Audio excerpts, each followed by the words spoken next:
का last part सीखने वाले हैं, उसके बाद सारा मैट्रिक्स का आ जाएगा, उसके बाद हम लोग कैलकुलस पे चले जाएंगे। बस अच्छे से आप लोग को सीखना है। 12th का एक एक क्वेश्चन यहाँ पे हम क्लियर कर रहे हैं एनसीईआरटी का, और उसके बाद क्वेश्चंस बैंक का हम लोग करेंगे, जैसे सीबीएसई का और बिहार बोर्ड का, है ना। अच्छे से आप लोग को सीखना है। तो आज हम लोग लास्ट इसको कम करने वाले हैं, है ना। लास्ट हम लोग करने वाले हैं डिटर्मिनेंट का, और इसका यूज जो आज हम लोग सीखने वाले हैं माइनर एंड कोफैक्टर का, इसका यूज हम लोग सीखेंगे मैट्रिक्स में भी। मैट्रिक्स का ये बहुत ही इंपॉर्टेंट पार्ट है।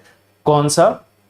Minor and cofactor. इससे लॉन्ग क्वेश्चंस जो भी है आपका मैट्रिक्स में इसी से आता है। आगे हम लोग क्लियर करने वाले हैं, लेकिन पहले हम लोग को इसको सीख लेना है अच्छे से, क्या होता है माइनर एंड कोफैक्टर, है ना। इसके लिए सबसे पहले हम लोग को सीखना होगा कि अगर आपका है ए ऐसा, ये 2 ऑर्डर का मैट्रिक्स है, सॉरी डिटर्मिनेंट है, और सिमिलरली मैट्रिक्स में भी माइनर कोफैक्टर सेम ही होता है। तो 2 ऑर्डर का है और ये आपका है 3 ऑर्डर का,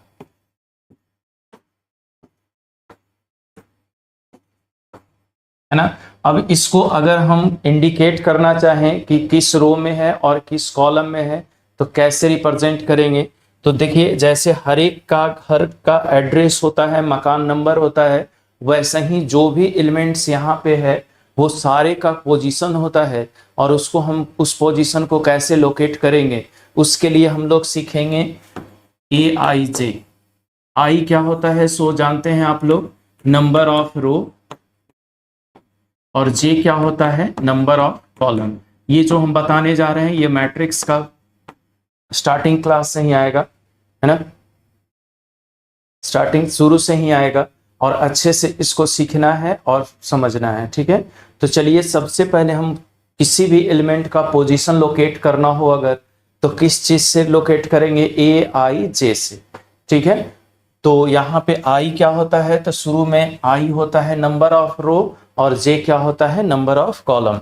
जैसे यहाँ पे आपके पास अगर है A12, मतलब रो किस में है, फर्स्ट रो में है, कॉलम किस में है, सेकंड कॉलम में, ठीक है। तो रो किसको कहते हैं? जो भी हॉरिजॉन्टल लाइन होता है उसको रो कहते हैं, और वर्टिकल लाइन होता है उसको कॉलम कहते हैं। तो देखिए, इसमें वर्टिकल लाइन कौन कौन सा है और हॉरिजॉन्टल लाइन, ये देखिए, फर्स्ट रो हो गया, ये R1 हो गया, ये R2 हो गया।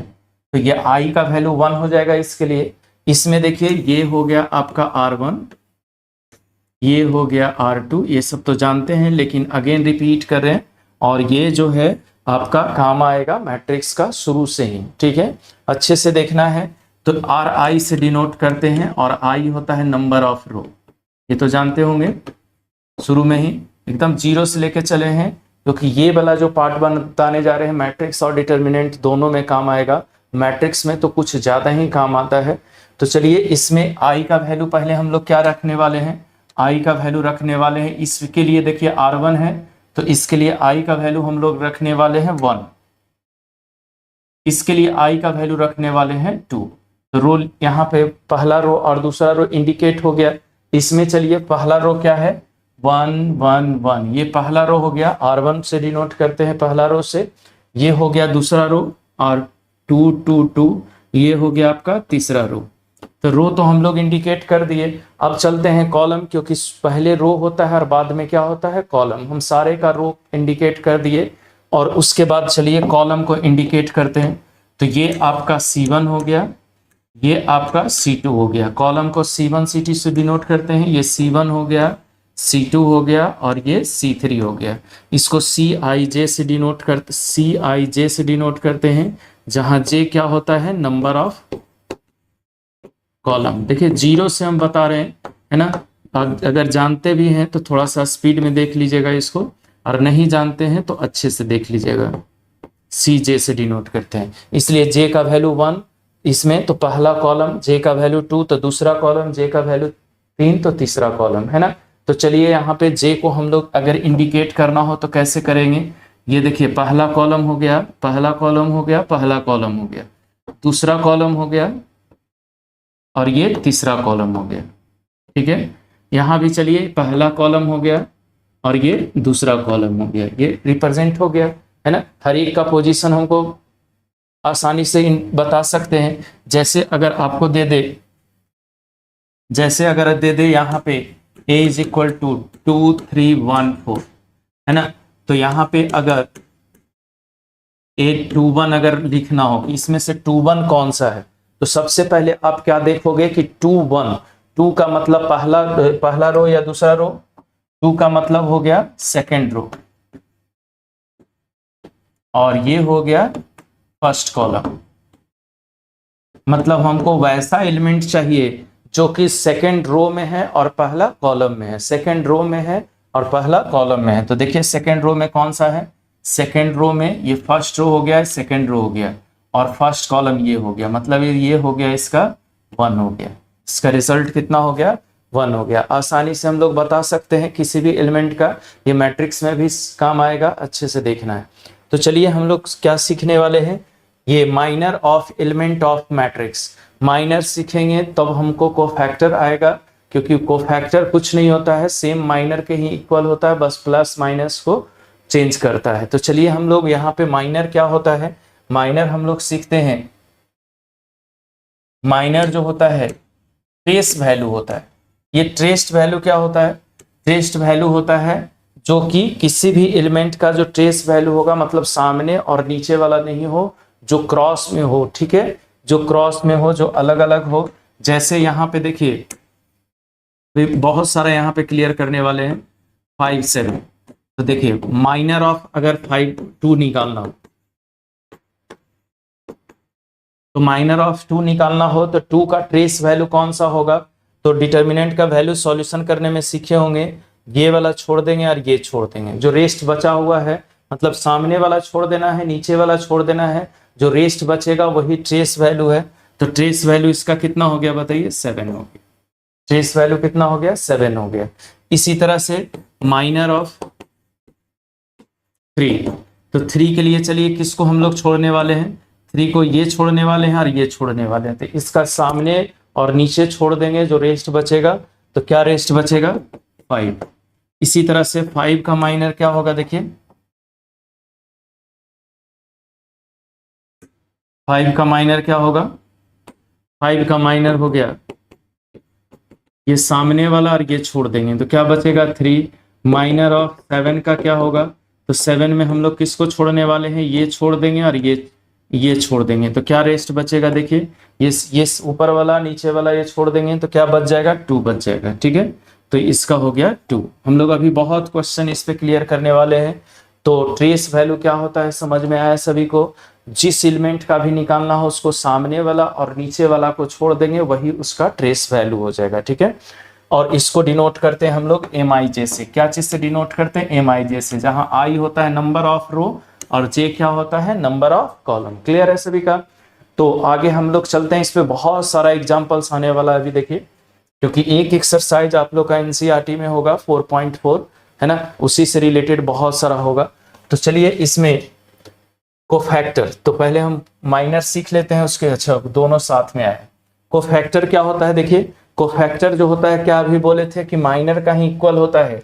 कोफैक्टर को CIJ से डिनोट करते हैं, और ये जो होता है -1 पे power I plus J MIJ, है ना, प्लस में होता है। अगर यहाँ देखिए -1 पे पावर I प्लस J है, अगर यहाँ पे इवन पावर होगा तो -1 पे पावर आप लोग जानते हो, -1 पे पावर 2 1 हो जाएगा, -1 पे पावर 3 -1 होगा, है ना। तो वही यहाँ लिखाए हैं कि इस कोफैक्टर जो होता है वो माइनर के इक्वल होता है, सिर्फ साइन प्लस माइनस का अंतर होगा, दोनों में प्लस माइनस का चेंज होगा। क्या चेंज होगा, तो अगर जिसका भी हम लोग निकालने वाले हैं ना, इसका सम, देखिए यहाँ पे सम है, अगर इसका सम इवन हो जाए तो प्लस होगा माइनर, मतलब उस केस में माइनर और कोफैक्टर हमेशा सेम होगा। और अगर डिफरेंट अलग अलग होगा, मतलब दोनों का सम अगर ऑड हो जाए, जैसे यहाँ पे 3 है तो आगे माइनस लग जाएगा, है ना। जैसे कि एग्जांपल देते हैं उसके बाद हम लोग चलेंगे। जैसे ए है आपके पास 2 3 5 7, पोजीशन सब जानते हैं। ए का पोजीशन अभी हम लोग बताए थे, इसलिए शुरू में हम लोग हिंट भी किए थे इसका अगर लिखना हो कि कौन सा रो और कौन सा कॉलम में है, तो ये देखिए फर्स्ट रो में है तो आई का वैल्यू 1 कर देंगे, सेकेंड रो में है तो आई का वैल्यू 2 कर देंगे। सिमिलरली कॉलम में अगर चले तो ये फर्स्ट कॉलम में है तो 1 कर देंगे, सेकेंड कॉलम में है तो 2 कर देंगे। ठीक है, तो सबसे पहले हम लोग इसका निकालने वाले हैं A11 मतलब 2 का पोजीशन चलिए तो माइनस को फैक्टर ऑफ 2, तो 2 का पोजीशन क्या होगा देखिए A11। अब ये दोनों का सम देखिए ऑड होगा क्या इवन होगा, इवन हो जाएगा है ना। 1 + 1 अगर हम ऐड कर देंगे तो इवन हो जाएगा, मतलब इवन अगर होगा तो प्लस माइनर के इक्वल होगा, मतलब जो माइनर होगा वही कोफैक्टर होगा। और माइनर अभी हम लोग सीखे थे क्रॉस वैल्यू को लिखते हैं, मतलब इसके सामने वाला और नीचे वाला को छोड़ देते हैं, तो इसके सामने वाला और नीचे वाला को छोड़ देंगे तो हम लोग को क्या बच जाएगा 7 हो जाएगा, मतलब इसका जो रिजल्ट हो गया क्या हो गया 7 हो गया। ठीक है, इसी तरह से बारी बारी से हम लोग सभी का निकालेंगे। इस बार चलिए हम लोग निकालने जा रहे हैं किसका, इस बार हम लोग निकालने जा रहे हैं 1 2 का। किसका निकालने जा रहे हैं 1 2 का, तो 1 2 का पोजीशन यहाँ पे 3 है तो कोफैक्टर ऑफ, अच्छे से देखना है ये ऑब्जेक्टिव भी आता है आपका स्टेट बोर्ड या बिहार बोर्ड या सीबीएसई में ऑब्जेक्टिव भी आएगा, दे देगा और कहेगा माइनर निकालो कोफैक्टर निकालो, तो उसका ये ऑब्जेक्टिव आप बना सकते हैं आसानी से। तो चलिए यहाँ पे 3 का पोजीशन क्या है देखिए 1 2 1 2, यहाँ सम क्या हो जाएगा देखिए सम ऑड हो जाएगा, ऑड, और ऑड में लिखा है कि क्या हो जाएगा माइनस माइनर होगा, है ना, माइनर ही होगा लेकिन माइनस माइनर होगा। तो चलिए यहाँ पे लिखिए क्या होगा, इसका नीचे वाला सामने वाला छोड़ देंगे तो क्या बच जाएगा मेरा 5 बच जाएगा, तो यहाँ पे क्या होगा -M12 और -5। ठीक है, बस इसी तरह से हम लोग आसानी से निकालते चलेंगे। मैट्रिक्स में तो इसका इतना ज्यादा यूज है, इतना ज्यादा कि बता नहीं सकते हैं। चलो 5 का क्या होगा 2 1, 5 का क्या होगा 2 1, ये कैसे लिखे थे सो अभी पहले भी शुरू में भी स्टार्टिंग में ही बताए हैं। और यहाँ पे कोफैक्टर ऑफ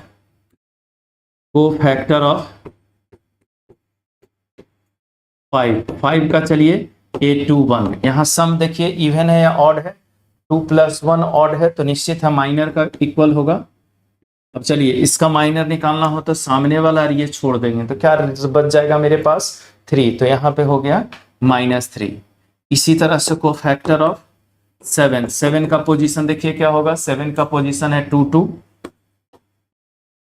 तो इसका पोजीशन 2 2 का क्या करेंगे देखो, इसका पोजीशन 2 2 का ये सामने वाला और ये हम छोड़ देंगे तो क्या बच जाएगा 2 बच जाएगा। ठीक है, तो क्लियर है सभी का। तो यही होता है माइनर और कोफैक्टर। बहुत सारा क्वेश्चंस इस पे आने वाला है, बस पहला क्या करना है ये पोजीशन सारे का अच्छे से ध्यान में रखना है, कौन सा एलिमेंट किस पोजीशन पे है ना। और अगर दोनों का सम प्लस आता है, ये इवन आता है तो प्लस माइनर के इक्वल होगा, और ऑड आता है तो माइनस के इक्वल होगा। चलिए इस वाले क्वेश्चन में देखिए, तो अगर हमको कोफैक्टर, मेन हमको मकसद ये था कि आपको कोफैक्टर मेथड से डिटर्मिनेंट को कैसे सॉल्व करते हैं वो बताना, अदरवाइज ये माइनर कोफैक्टर अगेन आएंगे मैट्रिक्स में, क्योंकि बिना इसके क्लियर ही नहीं होगा। मैट्रिक्स बहुत ही इंपॉर्टेंट है, अच्छे से देखना है।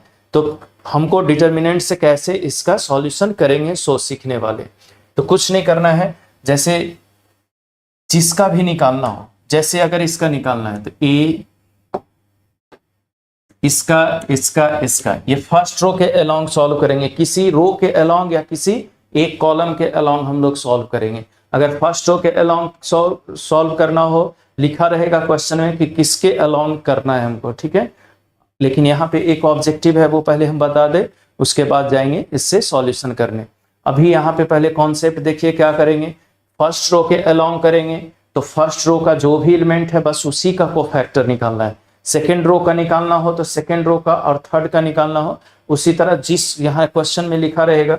जैसे देख ले पहले यहाँ पे अगर, अच्छा माइनर और कोफैक्टर पहले निकालना है, देख लो यहाँ पे माइनर और कोफैक्टर आप कैसे निकालोगे। अब तो हमको नहीं लगता है कि किसी को प्रॉब्लम होगा। जैसे इसका अगर पोजीशन लिखना हो तो क्या था, अभी हम लोग पोजीशन लिखे थे, सबसे पहले पोजीशन लिख लीजिए, ठीक है। तो हमको पता चल जाएगा कि कौन प्लस में है कौन माइनस में है, माइनर, ठीक है। तो यहाँ पे आप फर्स्ट रो में हो तो इसके लिए i का वैल्यू 1, सेकेंड रो में हो तो i का वैल्यू 2। शुरू में ही बताया i j होता है ना। तो रो तो लिख दिया, कॉलम लिखो, कॉलम मतलब वर्टिकल लाइन, वर्टिकल लाइन क्या हो गया, इसके लिए वो i j का वैल्यू 1 हो गया, इसके लिए j का वैल्यू क्या हो गया, 2 हो गया, ठीक है।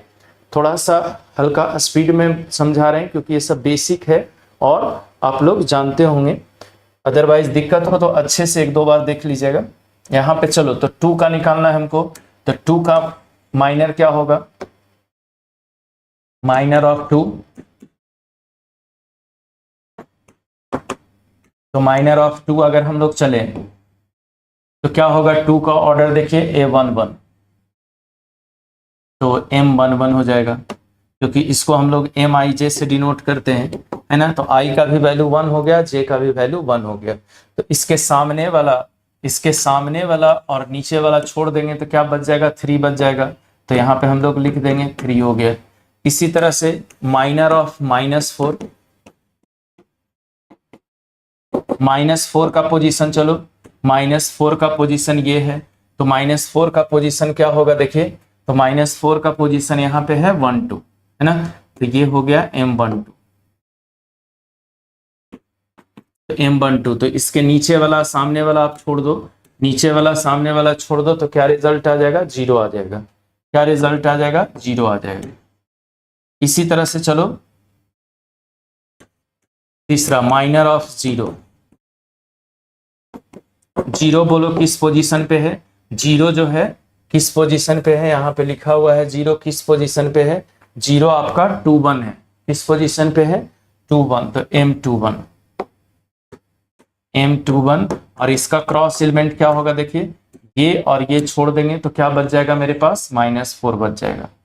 क्या बच जाएगा, -4 बच जाएगा। इसी तरह से 3 का निकालो, किसका, 3 का, तो 3 का क्या होगा, ये और सामने वाला छोड़ देंगे, क्या बच जाएगा, फटाफट अब आप लोग जवाब दे सकते हो, माइनर ऑफ 3 क्या होगा, m22, तो इसके सामने वाला 2 के इक्वल हो गया। तो ये हम लोग माइनर निकाले। इसी में हमको कोफैक्टर भी निकालना है, तो बताए हैं कि कोफैक्टर जो होगा प्लस माइनस माइनर के ही इक्वल होगा।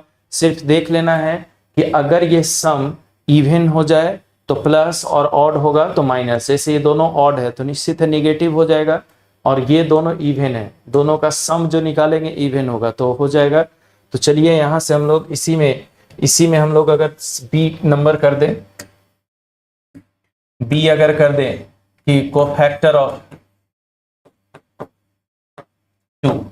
2 का पोजीशन बताइए क्या होगा, C11, और ये हो जाएगा प्लस, इस दोनों का सम कितना होगा देखिए, सम अगर आप निकालोगे 1 + 1 इवन हो जाएगा, तो प्लस माइनर के इक्वल होगा, m11 के इक्वल होगा। और m11 कितना है मेरे पास देखिए, तो m11 मेरे पास कितना है, अभी निकाले m11 3, मतलब इस केस में जो माइनर होगा वही कोफैक्टर हो गया, जो माइनर होगा वही कोफैक्टर हो गया। सेम चलो कोफैक्टर ऑफ 4, -4, कोफैक्टर ऑफ -4, तो चलो, तो -4 का कोफैक्टर क्या होगा, तो -4 का अगर कोफैक्टर निकालना हो तो क्या कर देंगे, -4 के लिए ये पोजीशन हो जाएगा 1 2 C12। देखिए दोनों का सम क्या हो गया, सम ऑड हो गया, तो निगेटिव माइनर होगा, क्या होगा, निगेटिव माइनर, तो यहां से -m12, और इसका निकाल देंगे तो क्या होगा, ये निगेटिव कर देंगे तो 0 इसका निकाले थे, तो -0 = 0। इसी तरह कोफैक्टर ऑफ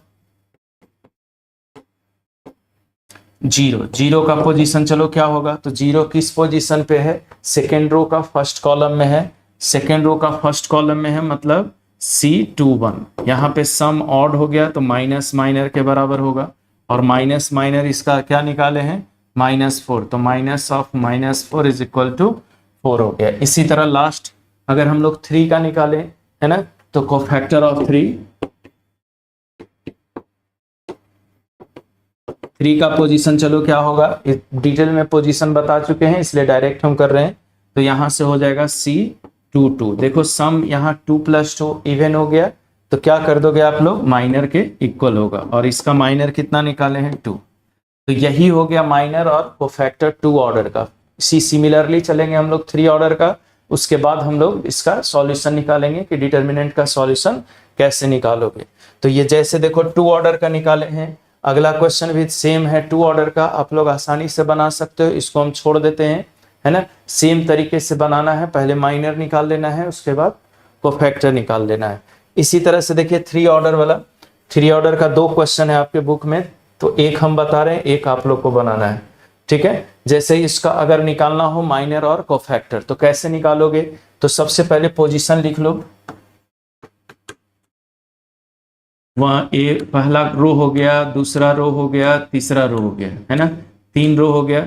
अब इसमें लिख दो, सारे का पोजीशन लिख देते हैं, है ना। तो क्या होगा पोजीशन, पहला रो में क्या है 1 1 1, 2 2 2, 3 3 3, ठीक है, फर्स्ट रो में हो गया ये।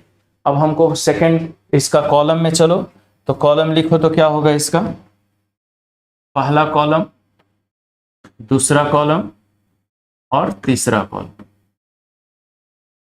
ठीक है। तो ऐसा पोजीशन हो गया। अब हम आसानी से इसका पोजीशन लोकेट कर लिए, तो आसानी से निकाल सकते हैं। सबसे पहले माइनर निकालो, माइनर ऑफ 1 का पोजीशन चलो क्या होगा, 1 किस पोजीशन पे है, यहां से हम लोग क्लियर कर सकते हैं। ये 1 1 है, फर्स्ट रो का फर्स्ट कॉलम। तो चलिए क्या होगा, यहाँ पे इसके नीचे वाला और सामने वाला हम लोग को छोड़ना है। तो क्या होगा देखिए, यहां इसको लिख देंगे M11, और इसके लिए ये सामने वाला नीचे वाला हम लोग को छोड़ना है। तो छोड़ेंगे तो कितना आ जाएगा, कितना आ जाएगा 1 0 0 1, है ना, 1 0 0 1। और इसको आप सॉल्व कर दोगे तो 1 आ जाएगा, आता है डिटर्मिनेंट में सॉल्व करने सभी को। तो सिमिलरली अगर कोफैक्टर निकालना रहता, ये तो माइनर हो गया, सिमिलरली अगर इसी का कोफैक्टर निकालना रहता, कोफैक्टर ऑफ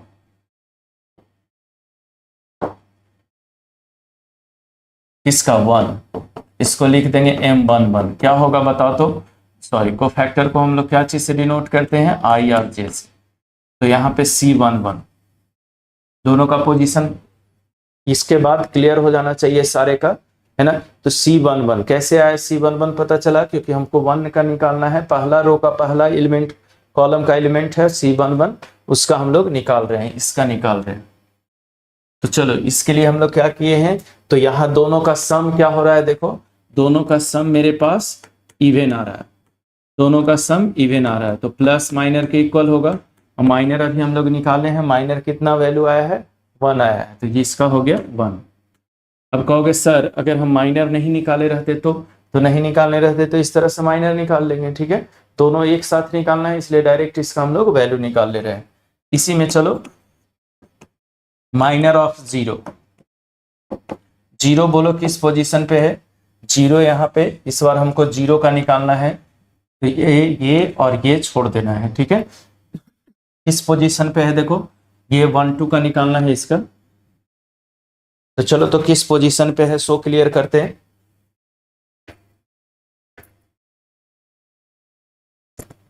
तो 1 2 का पोजीशन क्लियर करो। तो 1 2 का पोजीशन मेरे पास आ गया, यहां से M12, है ना। तो इसके नीचे वाला सामने वाला हम लोग को छोड़ देंगे, तो क्या होगा देखो 0 0 0 1, और सॉल्व कर देंगे तो 0 होगा। तो सिमिलरली चलो तो कोफैक्टर ऑफ 0, 0 का पोजीशन देखो 1 2 है, तो C12 हो गया। यहां दोनों का सम क्या हो गया देखो ऑड, तो अगर सम ऑड हो गया तो क्या हो जाएगा, सम अगर ऑड होगा तो माइनर हो जाएगा निगेटिव, माइनर क्या हो जाएगा निगेटिव, बताए थे अगर ऑड होगा तो माइनर क्या हो जाएगा निगेटिव होगा। तो चलो यहां से हम लोग चलेंगे, क्या आ गया 0, तो -0 इज इक्वल टू 0 हो गया। इसी तरह से बारी बारी से सभी को निकालते हुए चलना है हमको। जब सॉल्यूशन करना है तब तो हमको इतना निकालने की जरूरत नहीं, किसी एक का निकालेंगे, लेकिन जब हमको लिखे हुए कि सारा का लिखो तो हम पूरे को लिखना पड़ेगा हमको।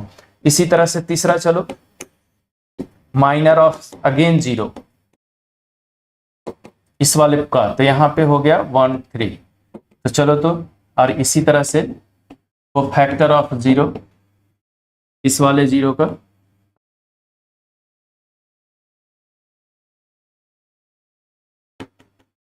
को फैक्टर ऑफ 0 इस वाले 0 का क्या होगा, C1 3। तो चलो इसका हमको क्या होगा, दोनों का सम जो है इवन है, तो जो माइनर होगा वही को फैक्टर होगा। और इसका माइनर कितना है, इसका माइनर निकालो, इसका और इसको छोड़ देंगे, जो बचेगा उसको लिख देंगे। तो क्या बचेगा, देखिए मेरे पास यहां से बचेगा 0 0 0 1 0, तो रिजल्ट हो गया 0। तो इसका भी रिजल्ट कितना आ गया मेरे पास, 0 आ गया। तो ये तो फर्स्ट वाले रो का निकल गया। सिमिलरली सेकंड वाला रो का निकालेंगे, सिमिलरली थर्ड वाले रो का निकालेंगे। जैसे बी में चलो, माइनर ऑफ 0 इस वाले 0 का निकाल रहे हैं, इस वाले 0 का निकाल रहे हैं, है ना, इसका। तो इसका पोजीशन देखो तो क्या है यहाँ पे, इसका पोजीशन क्या है, यहाँ पे आ गए। इसका पोजीशन है मेरे पास 2 1, सेकेंड रो का फर्स्ट वाला कॉलम में आ गए। तो चलो तो इसका हम लोग लिख सकते हैं क्या, M21 यहाँ, तो इसके सामने वाला छोड़ दिए तो क्या बच गया, 0 0 0 1, तो रिजल्ट आ गया 0। इसी तरह से चलो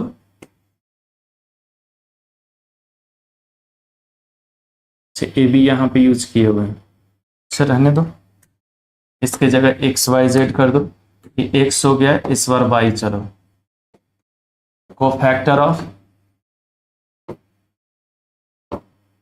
क्या, C21 को फैक्टर ऑफ 0 C21। देखो दोनों का सम क्या होगा, इवन होगा या ऑड होगा, दोनों का सम ऑड हो जाएगा, तो रिजल्ट क्या हो जाएगा, माइनस में ही हो जाएगा। 2 1 इज इक्वल टू 0। 0 में तो निगेटिव पॉजिटिव लगाएंगे तो कोई फर्क नहीं होगा। सिमिलरली इसी तरह से हम लोग को निकालते हुए चले जाना है, माइनर ऑफ 1, इस बार हमको किसका निकालना है, 1 का, इसका। तो 2 2 M22, तो किसको हम लोग हटाने वाले हैं, सामने से ये हट जाएगा और ये हट जाएगा, बच जाएगा कितना, देखिए 1 0 0 1, तो रिजल्ट 1 हो गया। तो इसमें चले आओ, को फैक्टर ऑफ 0 C22 बराबर M22 प्लस में हो जाएगा। कैसे प्लस में होगा, क्योंकि दोनों का सम निगेटिव है, सम ऑड है कि इवन है, तो दोनों का सम मेरा क्या है, इवन है ना। तो ये हो गया आपका। इसी तरह से तीसरा, माइनर ऑफ 0 का चलो M23, इस बार देखो सम दोनों का क्या है, ऑड है, तो निश्चित है वो ऑड निगेटिव हो जाएगा, है ना। तो पहले यहां से चलो 0 का इसका निकालना है, तो ये और ये हम लोग को छोड़ना होगा। तो चलो तो छोड़ते हैं, तो कितना मेरे पास आएगा, यहां से आ जाएगा आपका 1 0 0 0, तो रिजल्ट आ गया 0। इसी तरह से को फैक्टर ऑफ इसका 0, को फैक्टर ऑफ 0 क्या होगा, C23 निगेटिव M23। इसका ऐसे निगेटिव आता, लेकिन यहाँ पे 0 के कारण कोई फर्क नहीं पड़ रहा है, अदरवाइज क्या आता, निगेटिव आता, ठीक है। इसी तरह से तो ये तो हो गया सेकंड वाला रो। अब चलते हैं सिमिलरली थर्ड वाला रो, और इसमें डायरेक्ट हम लोग माइनर निकाल देते हैं। डायरेक्ट हम लोग क्या निकाल देते हैं, माइनर जेड, सॉरी कोफैक्टर निकाल देते हैं। कोफैक्टर ऑफ क्या, 0 का पोजीशन बताओ, 0 का 3 1, 0 का 3 1, 0 का 3 1 है, तो 0 का अगर 3 1 है मतलब किस पोजीशन पे है, तीसरा रो का पहला कॉलम। तो तीसरा रो का पहला कॉलम C31, दोनों का सम जो है क्या हो गया, यहाँ पे इवन आ गया। तो सम इवन आ गया, तो माइनर को फैक्टर, माइनर जो होगा प्लस के इक्वल होगा को फैक्टर का, तो M31। अब इसके लिए क्या करोगे, इसके लिए हम लोग इसका अगर निकाल रहे हैं तो ये और ये छोड़ देंगे तो क्या होगा 0 0 0 0 1 0, तो रिजल्ट क्या हो गया 0। इसी तरह बाकी सब भी 2 एलिमेंट का निकाल लेंगे, है ना। तो बहुत ही थोड़ा सा बड़ा हो गया, लेकिन आपको मैट्रिक्स में इतना ज्यादा प्रैक्टिस करने को ही आएगा कि बिल्कुल क्लियर हो जाएगा। तो चले आगे, ये वाला आप लोग बना लेंगे तो प्रैक्टिस हो जाएगा। ये सेम अभी जो बताएं उसी के अकॉर्डिंग सॉल्व कर लीजिएगा। हाँ, using cofactor of element of second row. इस बार हमको सेकेंड रो का यूज करना है। किसका यूज करना है? सेकेंड रो का। तो सेकेंड रो मतलब ये हो गया आपका सेकेंड रो, मतलब हमको इसका कोफैक्टर निकालना है। इसका सेकेंड वाले रो का कोफैक्टर निकालना है और इस डिटर्मिनेंट को सॉल्व करना है, ठीक है, इवैल्यूएट करना है। तो चलो हम लोग निकालते हैं। सबसे पहले कोफैक्टर ऑफ 2 का पोजीशन आप लोग बताओ फटाफट। Cij क्या हो जाएगा? सेकेंड रो में है, किसमें है? सेकेंड रो में है। किस वाले रो में है? सेकेंड रो और फर्स्ट कॉलम में। तो यहाँ पे हम लोग लिख देंगे C21, है ना। सेकेंड रो में है और फर्स्ट कॉलम में है, तो ये हो गया। अब दोनों का सम देखिए इवन है या ऑड है? सम ऑड है, तो माइनस माइनर के बराबर होगा। माइनर अगर निकालना हो तो क्या करिएगा? ये सामने वाला और ये छोड़ देते हैं हम लोग, ट्रेस वैल्यू लेते हैं। तो चलिए क्या मेरे पास आ गया 3823 कितना हो गया? 9 माइनस 16, तो 7 आ गया, ठीक है। 9 7 16, तो -7 और ये माइनस माइनस प्लस हो गया। इसी तरह से इस बार हम लोग 0 का निकालेंगे। किसका निकालेंगे? 0 का निकालेंगे इसका। तो ये देखिए सेकेंड रो में है और सेकेंड कॉलम में भी है, मतलब 2 2 में है ना। तो चले इसका अगर हम लोग को निकालना हो कोफैक्टर ऑफ 0, तो 0 हो गया C22। दोनों का सम क्या हो गया? देखो सम हो गया इवन, तो माइनर के इक्वल होगा 2 2, और इसका माइनर क्या करोगे? क्रॉस जो है यहाँ पे लिखा हुआ है उसको छोड़ के बाकी सब लिख लेंगे। तो चलो, तो कितना आएगा आपके पास? यहाँ से आ जाएगा 5 8 1 3, और ये डिटर्मिनेंट आता है आपको सॉल्व करने। 15 में से 8 गया तो 7 हो गया, है ना। एंड लास्ट हमको सेकेंड रो का सारा निकालना पड़ेगा। तो एक और है मेरे पास बचा हुआ। कौन है बचा हुआ? देखिए यहाँ पे 1 बचा हुआ है। कौन बचा हुआ है? 1। तो ये और ये हम लोग को छोड़ देना है। तो चलो, तो क्या करेंगे? कोफैक्टर ऑफ 1 क्या होगा? 2 3 M23। इसका छोड़ देते हैं हम लोग। कैसे ये निगेटिव हुआ पता चला? ये दोनों का सम कितना हो गया? ऑड हो गया। सम क्या हो गया? यहाँ पे ऑड हो गया, तो यहाँ पे निगेटिव हो गया। अब इसके ये वाला हम लोग को छोड़ देना है, तो क्या होगा? 5 3 1 2, है ना। और इसको सॉल्व कर लीजिए तो कितना आएगा? 10 - 3 = -7, ठीक है। अब हम लोग इस डिटर्मिनेंट का वैल्यू कैसे निकालेंगे? तो कुछ नहीं करना है, जिस एलिमेंट का निकाले हैं कोफैक्टर उसको उसके साथ मल्टीप्लाई करके जोड़ देना है बस, और ये डिटर्मिनेंट का वैल्यू आ जाएगा, ठीक है। तो चलिए हम लोग को सॉल्व करके जोड़ देना है, इसलिए इस डिटर्मिनेंट का वैल्यू क्या होगा? तो चलो अच्छे से देखना है, कुछ नहीं करना है। 2 का निकाले हैं कोफैक्टर, कितना? 2 का निकाले हैं 7, तो 2 को मल्टीप्लाई कर दो 7 के साथ, ठीक है। दोनों का ऑर्डर सेम रहेगा, है ना। अगर ये 2 1 है तो ये भी इसका भी पोजीशन क्या होगा? यहाँ 2 1 ही होगा, है ना। प्लस 0 का क्या निकाले हैं? देखो कोफैक्टर 0 का निकाले हैं 7, तो ये हो गया 0 × 7। उसी तरह से 1 का क्या निकाले हैं? देखो 1 का निकाले हैं -7, तो 1 × -7। अब इसको बस सॉल्व कर देना है बस। मतलब डिटर्मिनेंट का वैल्यू कैसे निकालते हैं? तो जिस रो या जिस कॉलम के अबाउट रहेगा, जिस रो या जिस कॉलम के अबाउट रहेगा, उसमें हम लोग क्या करेंगे? उसमें हम लोग, यहाँ फैक्टर्स थोड़ा सा स्पेलिंग एरर है, तो जी उसमें उसका निकाल करके उसी के साथ मल्टीप्लाई करके जोड़ देंगे, जो आएगा वही उसका रिजल्ट हो जाएगा। जैसे 14 - 7 7 हो गया, मतलब इस डिटर्मिनेंट का वैल्यू 7 हो गया। आप किसी भी मेथड से बनाओगे, जनरल भी सॉल्यूशन से बनाओगे तो 7 ही आएगा, लेकिन हमको यहाँ पे लिखा हुआ है using cofactor of element of second row. Second row मतलब सेकेंड रो का यूज करके, सेकेंड रो का हमको यूज करके इस डिटर्मिनेंट का वैल्यू निकालना है।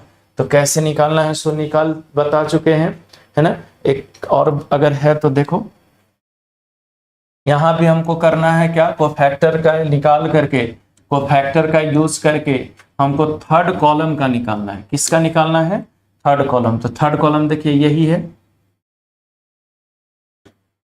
ना, ये इसका हमको निकालना पड़ेगा क्या, कोफैक्टर। यही तीनों का निकालना है, जिसका रहेगा बस उसी का निकालना है, उससे ज्यादा नहीं निकालना। तो चलो, तो यहां पे कोफैक्टर ऑफ वाई जेड है ना, उसका पोजीशन क्या होगा बताइए, फर्स्ट रो का थर्ड कॉलम। क्या होगा इसका पोजीशन, फर्स्ट रो का थर्ड कॉलम, है ना। तो इसका हम लोग लिख देंगे क्या, फर्स्ट रो का थर्ड कॉलम। दोनों का सम क्या हो गया, इवन हो गया। तो सम इवन होगा तो जो माइनर होगा वही रिजल्ट हो जाएगा, कोफैक्टर के इक्वल होगा तो 1 3। अब ये नीचे वाला सामने वाला को हम अगर छोड़ दे तो 1 y 1 z, तो कितना हो गया, z माइनस वाई हो, ठीक है, z माइनस क्या हो गया, y हो गया। इसी तरह से कोफैक्टर ऑफ zx, zx का पोजीशन बताइए क्या होगा, zx का मेरा पोजीशन होगा यहाँ पे सेकेंड रो का थर्ड कॉलम, सेकेंड रो का थर्ड कॉलम। तो सेकेंड रो का थर्ड कॉलम, तो ये देखो सम दोनों का क्या होगा, ऑड होगा, तो माइनस माइनर के इक्वल होगा। तो यहाँ पे हम लोग कर देंगे -2 3। अब लिख दो यहाँ पे क्या होगा, ये हम लोग छोड़ दिए, ये छोड़ दिए, 1x 1z, और इसको हम लोग लिख देंगे z माइनस एक्स। माइनस अगर इन साइड ले जाएंगे तो x माइनस जेड भी लिख सकते हैं। ये माइनस कॉमन ले लिए, माइनस मल्टीप्लाई कर दिए। इसी तरह से सिमिलरली चलो, तो factor of x y, x y देखो तो किस पोजीशन पे है आपका। अब कहोगे सर आप इस थर्ड कॉलम का ही क्यों निकाल रहे हैं, इसलिए कि हमको दिया हुआ है थर्ड कॉलम के अलोंग ही निकालना है। जिसके अलोंग कहेगा ना, जिसके अलोंग कहेगा उसी का निकालना है, ठीक है।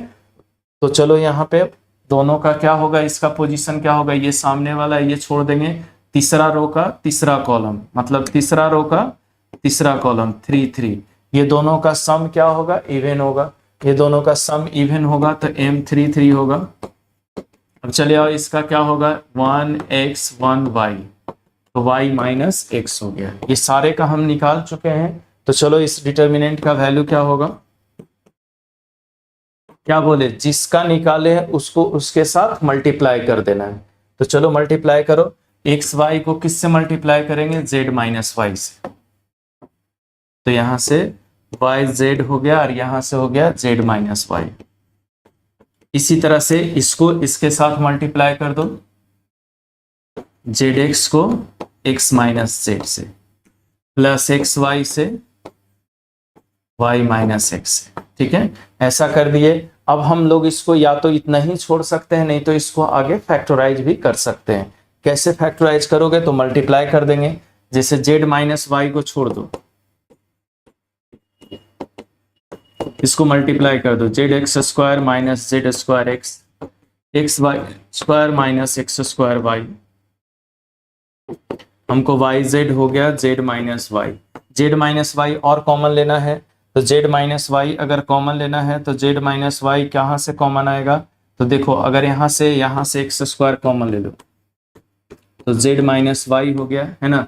इस दोनों से क्या कॉमन ले लेंगे, इस दोनों से अगर हम कॉमन ले लेते हैं minus x y minus x, तो हो जाएगा कितना, x z square minus y square, है ना। और इसको थोड़ा सिंप्लीफाई कर दो, रिजल्ट आ जाएगा जेड माइनस वाई, यहाँ से x square z minus y minus, यहाँ से क्या कॉमन लिए थे हम लोग, क्या कॉमन लिए थे, यहाँ से अगर कॉमन ले लिए हैं जेड माइनस वाई तो कितना हो गया, z minus y into z plus y. यहाँ से और सिंप्लीफाई कर दो, y z z minus y, सभी से कॉमन ले लो जेड माइनस वाई, क्या बच जाएगा, y z plus x square minus x into z plus y. और इसको सिंप्लीफाई करो, y z plus x square minus x z minus x Y.